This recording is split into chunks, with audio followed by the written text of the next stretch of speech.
जो प्रदेश के नेता हैं, भाई हम लोगों के बीच परशुराम राजभर जी उपस्थित। जिंदाबाद जिंदाबाद जिंदाबाद। जय सुहेलदेव। आप सभी साथी कि जब तक आप आगे आओगे नहीं तो योजनाओं का लाभ आप ले नहीं पाओगे। तो इसी उद्देश्य से ये कार्यक्रम पूरे 75 जिले में हम चला रहे हैं। क्या रिस्पांस मिल रहा है? अब आपके सामने है। आप पिछड़े दलितों की बात करते हैं, जबकि एक पार्टी के द्वारा पीडीए भी चलाया जा रहा है। पीडीए का फुल फॉर्म आप लोग पूछिएगा, परिवार डेवलपमेंट अथॉरिटी उसका नाम है।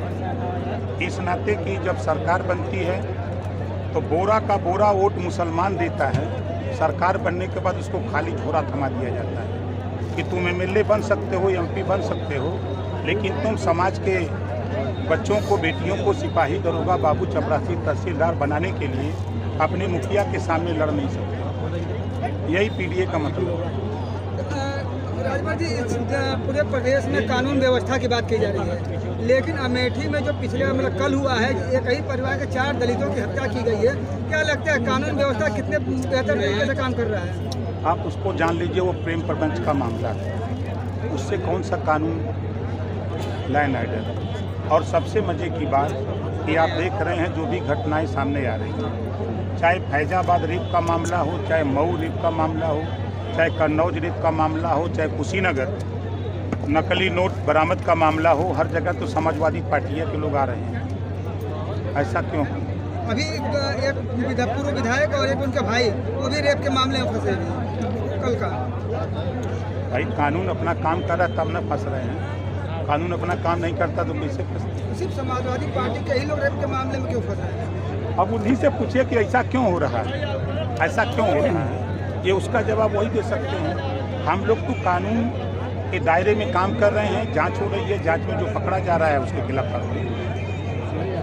ऐसे में बात किया जाए विदेश नीति की, तो लेबनान और इजराइल में लड़ाई चल रही है। लेबनान के नसरुल्लाह की जो मौत हो गई है, बावजूद इसके जो यूपी में बहुत सारे जो मुसलमान हैं उनके समर्थन में रैलियाँ तक निकाल रहे हैं। देखिए, कोई भी कानून को अपने हाथ में लेगा, आतंकवादी गतिविधि में लिप्त होगा, उसके साथ वही सलूक होगा।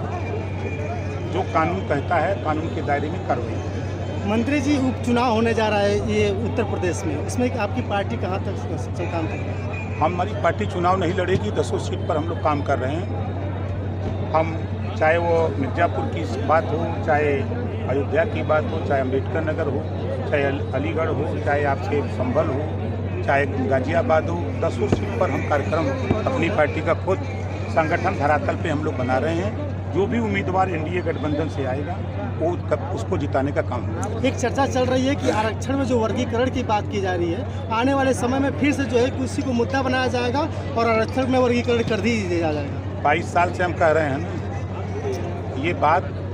देखिए, रोहिणी आयोग का गठन हुआ दिल्ली में, माननीय प्रधानमंत्री जी के नेतृत्व में, रिपोर्ट तैयार हो गई, उसकी समीक्षा भी हो गई, अब उसको लागू करने की तैयारी हो गई है। पिछली बार आपने देखा प्रदेश में सामाजिक न्याय समिति 27% आरक्षण को बांट करके 7, 9, 11 7% पिछड़ा, 9% अति पिछड़ा, 11% सर्वाधिक पिछड़ा। उस काम को भी हमने राघवेंद्र सिंह जी के नेतृत्व में रिपोर्ट तैयार भी करा दी, तो उसको लागू करने की तरफ अब हम लोग बढ़ रहे हैं। नेताजी, इन दिनों जो सनातन धर्म और हिंदू धर्म को लेकर लगातार जो राजनीति चल रही है और कहीं न कहीं सनातन और हिंदू धर्म को नीचे दिखाने की बात कही जा रही है। अपने सांसद जी का भी कुछ इसी तरह का मामला था। देखिए, हम लोग काम कर रहे हैं। अभी 2 अक्टूबर गांधी जयंती के दिन आपने देखा कि पूरे देश में प्रधानमंत्री जी के जन्मदिन 17 सितंबर से लेकर 2 अक्टूबर तक हम लोगों ने सफाई अभियान, जो गांधी जी का सपना था कि राजनीतिक भागीदारी तो मिल गई, लेकिन स्वच्छ भारत और विकसित भारत और ग्राम स्वराज